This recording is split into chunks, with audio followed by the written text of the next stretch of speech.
सलाम की लियाज शाह और आप देख रहे हैं स्मार्ट बिल्डर्स यूट्यूब चैनल और फेसबुक पेज।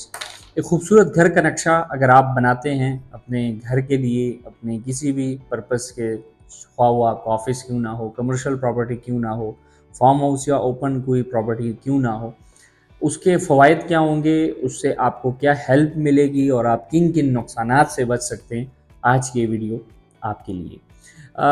नक्शे की जब भी बात आती है तो नक्शे के अंदर हमारे पास दो कैटेगरीज है। एक होती है 2D ड्राइंग, एक होती है 3D ड्राइंग। 2D हम वर्किंग प्लान्स को कहते हैं और 3D हम विजुअल्स को कहते हैं, जो पिक्चर्स के फॉर्म में और वीडियोस के फॉर्म में होती हैं। पहली जो कैटेगरी है वो सबसे ज़्यादा इंपॉर्टेंट है। अगर आप 3D स्किप भी कर दें, 3D की सिंपल मिसाल ये दूंगा कि लेट्स सपोज मैं एक ऑफिस डिज़ाइन कर रहा हूँ, तो मैंने 2D में इसका प्लान बना लेना है कि ये शीट मिसाल 2 बाई 4 फुट की इतनी होगी, बैक पे WPC, साइड पे कंसोल्स होंगे, ये वगैरह उसके अंदर तय होता है। लेकिन अगर एक बंदा कहता है कि यार ये काम करने के बाद, ये खर्चे करने के बाद मुझे कोई लुक मिल सकती है ऑलरेडी पहले से, काम करवाने से पहले, तो फिर इसकी 3D उस 2D वर्किंग प्लान के ऊपर बनती है कि आपका ऑफिस जब तैयार होगा तो वो कुछ यूं दिखेगा। तो 2D वर्किंग प्लान आपके पास होना काफ़ी ज़रूरी है, 3D ऑप्शनल है। फिर 2D के अंदर दो किस्म के काम होते हैं। एक आर्किटेक्चरल ड्राइंग जिसको हम बोलते हैं, और सेकंड हमारी स्ट्रक्चर इंजीनियरिंग ड्राइंग होती है। अब आर्किटेक्चरल में और स्ट्रक्चर इंजीनियरिंग में फ़र्क ये होता है कि आर्किटेक्चरल फाइल जो आपकी होती है, जो पूरी बुक तैयार होती है, जो कि सबसे ज़रूरी है, उसके अंदर आपकी पूरी फाइल होती है। उसमें आपके इलेक्ट्रिकल प्लान्स होते हैं, प्लम्बिंग वाले होते हैं, स्टेयर सेक्शंस होते हैं, आपकी फ्रंट एलिवेशन होती है, लेआउट होता है ग्राउंड फ्लोर का, फर्स्ट फ्लोर का, मुंडी का, दीवारों का, ईच एंड एवरीथिंग उसमें सारा हम डिस्क्लोज कर रहे थे। वॉशरूम्स, वैनिटी पॉइंट्स, इस तरह lights points, each and everything उसमें फाइनल हो जाता है आपका। यानी कि इन सिंपल, जब भी आप घर बनाते हैं, किसी भी कॉन्ट्रैक्टर के इंजीनियर को आप वो बुक पकड़ाएंगे तो वो उसको फॉलो करेगा और आपका घर उसी तरह जैसे फ्रंट एलिवेशन आपने डिसाइड किया होगा उस तरह का आपका बन जाएगा। ऑन द अदर हैंड जो हमारे पास स्ट्रक्चर इंजीनियरिंग ड्राइंग होती है, वो बेसिकली बड़े घरों में या जो टेक्निकल पॉइंट्स होते हैं, या कुछ लोगों को ज़रा शक होता है कि यार शायद मेरा जो प्लॉट है इसकी जो सॉइल टेस्ट मैंने करवाई है, शफा वो सेलाइन रॉक्स है, सेलाइन सैंड है या फिर रॉकी है, तो वो उसके बाद देखने के बाद, टेस्ट करने के बाद पता चलता है। लेट्स सपोज एक घर में बेसमेंट बन रहा है, तो उसमें आपने देखना होता है कि मेरी सॉइल टेस्ट ने मुझे रिजल्ट्स क्या दिया है, मेरी सॉइल की इस वक्त नोयत क्या है, और मैं किस तरीके से इस घर को डिज़ाइन करूँगा कि इसका फ्रंट डिज़ाइन भी ऐसा निकले, और जो इसके ऊपर जो ऊपर एक मंजिल बन रहा है या दो मंजिल बन रहे हैं, लेट्स सपोज ग्राउंड फ्लोर है या ग्राउंड फ्लोर से ऊपर फर्स्ट फ्लोर भी है, फिर मुमडी भी होगी, तो आया मुझे नीचे बेसमेंट्स के अंदर या फाउंडेशंस के अंदर कॉलम्स कहाँ पे रखने पड़ेंगे, बीम्स कहाँ पे होंगी, पिलर्स कैसे देने पड़ेंगे, कितने सरिये का इस्तेमाल, वो आपका टोटल जो सिविल इंजीनियर होता है वो हमारे साथ बैठा होता है, और हमारी आर्किटेक्ट टीम दोनों टीम वर्क करके आपको एक ड्राइंग मिलती है जिसे हम बोलते हैं स्ट्रक्चरल ड्राइंग, जिसमें आपको ये पता चलता है कि आपके घर का लोड कितना होगा और मैंने इस लोड को कैसे बर्दाश्त करना होगा, मैंने कहाँ पे बीम देना है, कहाँ पे पिलर्स, कहाँ पे कॉलम्स, कितने सरिये का इस्तेमाल करना होगा।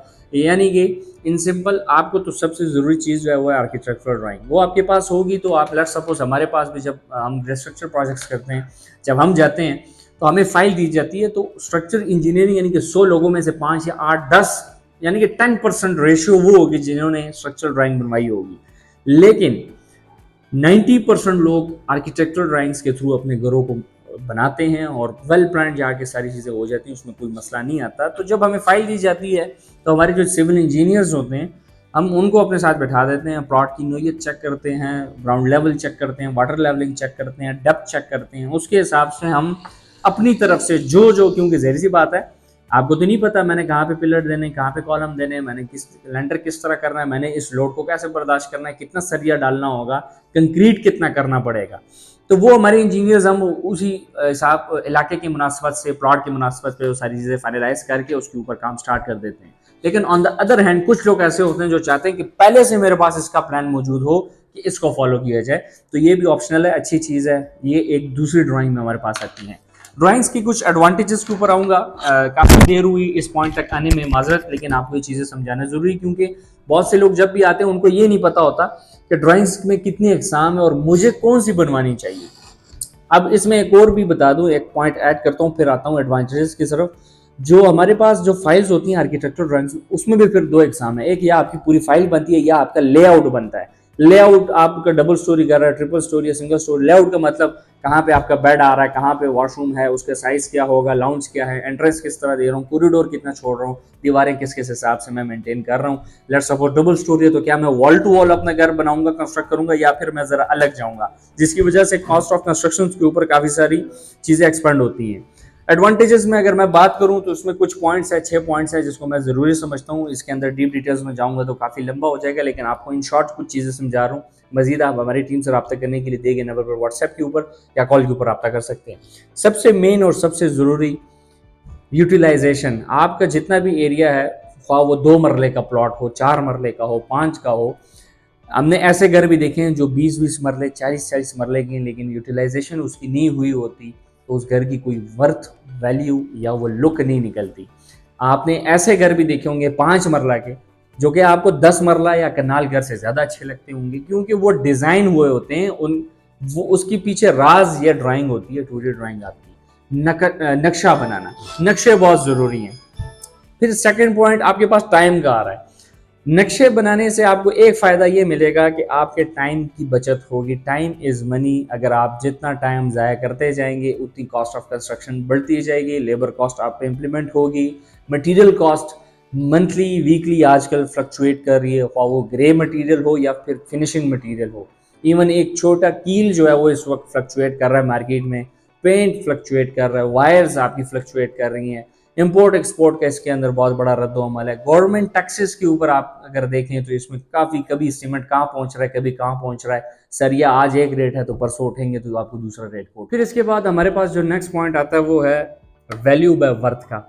वैल्यू बाय वर्थ ये पॉइंट बहुत ज़रूरी है। इसको आप लोग अब तब अप्लाई कर सकते हैं, इस पॉइंट को तब समझ सकते हैं अगर आपका प्लॉट किसी सोसाइटी में या किसी शहर में है। लोकल एरियाज़ में भी होता है, लेकिन इसका जो पोटेंशियल है वो ख़ास तौर पर सिटीज़ में है, सोसाइटीज़ के अंदर है। मैं आपको ऐसे घर भी दिखा सकता हूँ। वैल्यू किस तरह बढ़ती है, वर्थ किस तरह बढ़ती है, मिसाल में समझाऊंगा आपको। बैरियर टाउन में इस वक्त मैं बैठा हूँ। बैरियर टाउन के अंदर 5 मरला, 7, 8, 10 मरला, 12, 14, 20 मरला, 30 मरला, 40 मरला तक के घर मौजूद हैं। 5 मरला की मिसाल दूंगा, सबसे बेस्ट लोकेशन है बैरियर टाउन फेज 8 में, रफ़ी ब्लॉक की 5 मरला के लिए, जिसका प्लॉट आपको 70 लाख से स्टार्ट होता है एंड सॉन 85 तक आपको प्लॉट मिल जाता है। ये डेवलप एरिया है, हाइटेड एरिया है, घर वहाँ पे अच्छे बने हुए हैं, डेवलपमेंट वहाँ अच्छी है, पार्क्स अच्छे हैं, मस्जिदें पास पास हैं, शॉपिंग सेंटर्स पास हैं, कमर्शियल एरिया पास हैं, इस वजह से। अच्छा, पॉइंट पे आ रहा हूँ। मैं आपको या मेरी टीम आपको एक विजिट दे सकती है, किसी भी, आपको 5 मरला घर बनाने का शौक है, मैं आपको 5 मरला दिखाऊंगा। आपको 10 मरला बनाने का शौक है, हम 10 मरला दिखा देंगे। कनाल बनवाना है, कनाल दिखा देंगे। मैं आपको एक सीरीज या एक स्ट्रीट में ले चलूंगा 5 मरला की, उसमें कोई 1, 2, 3 घर ऐसे होंगे जो आपको अट्रैक्ट करेंगे, अटेंशन टू डिटेल आपको मिलेगी कि यार ये घर बाकियों से क्यों मुख्तलिफ है।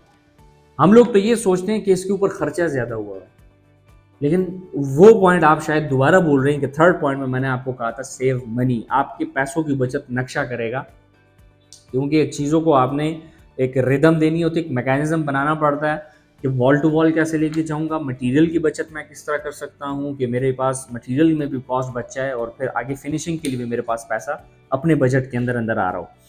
तो आपको अब मिसाल दूं, बैरियर टाउन पे रावलपिंडी में अगर 5 मरला का घर आप खरीदते हैं तो मिनिमम जो बने हुए अच्छे नए घर जो कि साल या 6 माह 7-8 माह पहले बन चुके होते हैं, क्योंकि इतनी जल्दी सेल नहीं होते, 5 मरला आपको 2 करोड़ से स्टार्ट होगा और तकरीबन 2.5 करोड़ तक मार्केट में फोर सेल की आवाज़ है। इसमें आपको अगर मज़ीद आसानी करूँ आपको समझाने में, एक ही प्लॉट की पट्टी होगी, उसमें 3 घर फोर सेल होंगे। एक होगा सादा सा, एक होगा ज़रा अच्छा सा, एक होगा डिज़ाइनर। डिज़ाइनर का मतलब ये होता है कि उसको नक्शे के ऊपर बना होता है, नक्शे में मेहनत हुई होती है, फिनिशिंग उसको अच्छी तरीके से दी गई होती है। एक घर होगा जो कि साल से 2 करोड़ की आवाज़ लगा रहा होगा लेकिन नहीं बिक रहा होगा, लेकिन शायद एक डिज़ाइनर घर साथ हो और वो 2 करोड़ 30 मांग रहा हो तो वो विद इन 6 to 8 मंथ्स बिक जाता है। और ये रियल एग्जांपल मैं दे रहा हूँ, मैं आपको दिखा भी सकता हूँ, ये मेरा रियल एक्सपीरियंस है। हम अक्सर जाते हैं किसी साइट पे शूट पे, तो जब 2-3 माह बाद वहाँ से गुजर होता है तो वहाँ पे फैमिली रह रही होती है और एक अच्छे डिमांड पे वो घर बिक चुका होता है just because of designing. Designing क्या होती है? आपका नक्शा। आपने 5 मरला घर भी ऐसे देखेंगे, देखें ये इसके ऊपर नहीं है, आपका 2 मरले का प्लॉट क्यों ना हो, आपका 4 मरले का प्लॉट क्यों ना हो, 5 का क्यों ना हो, ऐसे घर भी आपने देखे होंगे जो 20 मरला 30 मरला के होंगे, लेकिन वो आपको अट्रैक्ट नहीं कर पाती। आप खुद कहते हैं कि यार ये मज़े का नहीं है, लेकिन ऐसे घर भी आपने 5 मरला के देखे होंगे जो आपको अट्रैक्ट करेंगे कि यार ये अच्छा घर है। इसी तरह हर कैटेगरी के अंदर फिर उसमें डिज़ाइनिंग आ रही है, उसमें अटेंशन टू डिटेल्स में जाएंगे तो फिनिशिंग में फिर आपके पास काफ़ी सारी चेंजेस आ रही है। तो ऑब्वियसली मार्केट में उस घर की एक अलग वैल्यू और वर्थ होती है। ऐसे नहीं है कि अगर आप इस पे खर्चा करते हैं तो वो जो आपके साथ वाला 2 करोड़ का है वो भी 2 का और आपका भी 2 का, ऐसे सवाल नहीं पैदा होता। आप रियल एक्सपीरियंस देखने के लिए आप बैरिया आ सकते हैं, डीएचए जा सकते हैं, किसी भी सोसाइटी जाएं, वहाँ पे सेम कैटेगरी के साइजेस में आप प्लॉट्स देख लें, घर देख लें, उसको विजिट करें, अंदर से भी बाहर से भी देखें, आपको चेंज डिमांड्स के फ़र्क आएगा और आप फिर 2-3 माह बाद दोबारा आके विजिट करें तो शायद वो घर फॉर सेल ना हो। तो इससे आपको एक रियल एक्सपीरियंस मिल सकता है कि जो मैं बोल रहा हूँ। फिर इसके बाद फिफ्थ पॉइंट पे आता है मटेरियल बाय लेबर, जिसका मैंने पहले आपसे जिक्र किया। मटेरियल के प्राइसेस के अंदर फ्लक्चुएशन रेगुलरली भी हो रही है, मंथली भी हो रही है, वीकली भी हो रही है। सीमेंट जिस तरह आपने देखा पिछले दिनों उसका एक स्ट्राइक था जो कि बहुत ज़्यादा उसके अंदर इंक्रीमेंट आई। जो लोग घर बना रहे थे उनको मटेरियल्स के अंदर मसला आया, कॉस्ट ऑफ कंस्ट्रक्शन आपकी बढ़ गई। इस तरह अगर आपने एक वेल प्लान तरीके से चीज़ों को ना कंटिन्यू किया, मैं हमेशा अपने क्लाइंट्स को कहता हूँ कि 1 महीना आप तकरीबन ले लें, 2 महीने आप प्लानिंग पे ले लें, लेकिन आपने जब पहली ईंट रख ली तो आपने तब ही पीछे हटना जब आपका स्ट्रक्चर कंप्लीट हो जाए। क्योंकि ऐसे भी आपने देखे होंगे स्ट्रक्चर वो बस लेंटर 2 कर देते हैं, छोड़ देते हैं, फिर बाद में उसके ऊपर दोबारा प्लास्टर के ऊपर काफ़ी कॉस्ट आ रही होती है, बहुत सी चीज़ें स्किप हो जाती हैं। इलेक्ट्रिकल जो आप स्ट्रक्चर कंप्लीट करते हैं, प्लम्बिंग पाइप जो आप बिछाते हैं, पीपीआर, पीवीसी वगैरह, तो मटेरियल के बचत भी आपका इसको होगा जब आप इसको देखेंगे और फिर अपने जो भी बिल्डर होगा, जिसको भी आप प्रोजेक्ट दे रहे हैं, कॉन्ट्रैक्टर है, लोकल ठेकेदार है, उसके साथ वेल प्लान करें उसको कि हम किस तरह इस चीज़ को चलाएंगे, कैसे कैसे फॉलो करना है। मेन चीज़ नक्शे के अंदर ये होनी चाहिए कि जो आपकी कंस्ट्रक्शन है वो एज़ पर ड्राइंग हो रही हो। आप लोग लाखों रुपए नक्शे पे लगा लेते हैं लेकिन बाद में जाके पता चलता है कि ड्राइंग के मुताबिक तो काम ही नहीं हुआ, तो फिर उस नक्शे को बनाने की ज़रूरत नहीं है। तो एक इंजीनियर अच्छा सा रख लें, किसी को भी कि यार ये आप कंस्ट्रक्शन देखें उसको, कि या देखें अब हम में आपको काफ़ी सारी कंपनीज और भी मिलेंगी जो आपको ये सर्विसेज भी देती होगी, ये हम भी देते हैं कि वीकली या मंथली या आपकी कैटेगरी वाइज विजिट्स होते हैं। इंजीनियर आता है, चेक करता है कि आया जो नक्शा है उसके मुताबिक काम हो रहा है या फिर अपनी तरफ से लोग लगे हुए हैं। फिर second last point interior look by design है।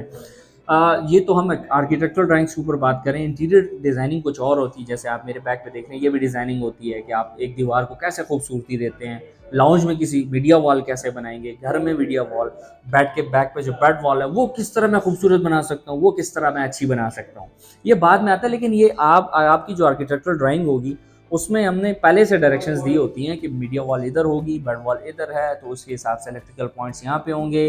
वॉशरूम्स के अंदर जो डिज़ाइनिंग होती है, बाद में हम हार्डकोर अपनी तोड़ रहे होते हैं, पाइपों को निकाल के उसके पॉइंट्स चेंज कर रहे होते हैं। डायरेक्शंस पहले देख लें, लेआउट आपने वॉशरूम का कैसे रखना है।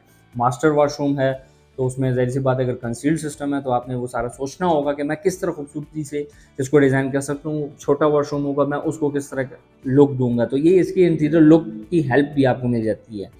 Last but not the least, आप इस पॉइंट से पहले आपको ये कहूँगा, आप यूट्यूब चैनल पे हमारे जाएँ, वहाँ पे प्लेलिस्ट मौजूद होगी 2D बाई 3D ड्राइंग्स की। उसमें काफ़ी सारे कंटेंट्स ऑलरेडी पड़े हुए हैं जिसके ऊपर हमने बात की हैं कि क्या क्या फ़ायदे आपको मिल सकते हैं, क्या क्या फ़र्क हैं, किस तरह किस्म के फ्रॉड्स होते हैं, क्या क्या नुकसान आपको मिल सकता है।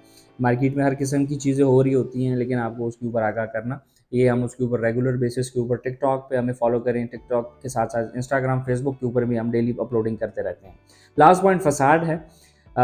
2D ड्राइंग जब आप बना लेते हैं, आर्किटेक्चरल ड्राइंग्स पास होने के बाद आपने ख्वाह स्ट्रक्चर इंजीनियरिंग की हो या ना की हो, लेकिन आर्किटेक्चरल ड्राइंग में जो मेन चीज़ होती है नक्शे के, जो आपको एक फ़ायदा ये मिलता है कि आप जैसे बड़े घर देखते हैं, कनाल का हो गया, 10 मरला का हो गया, 7 मरला का, आप एक सोसाइटी में जाएंगे तो शायद आपको एक स्ट्रीट में 10 के 10 घर सेम देखने को मिले, लेकिन वो फसाड, फ्रंट फसाड जो होता है जिसको हम स्ट्रक्चर बोल लेते हैं, डिज़ाइन बोल लेते हैं, ये आपने पहले से डिज़ाइन करना होता है। हम लोग फिर बाद में सोच रहे होते हैं कि ये डिज़ाइन तो मज़ा नहीं कर रहा, ये पहले से आपने सारी चीज़ें प्लान करनी होती हैं। हाँ, स्ट्रक्चर के अंदर डिज़ाइनिंग बाद में नहीं होगी, अलबत्ता इंटीरियर या एक्सटीरियर डिज़ाइनिंग जो होती है वो बाद में हो जाती है।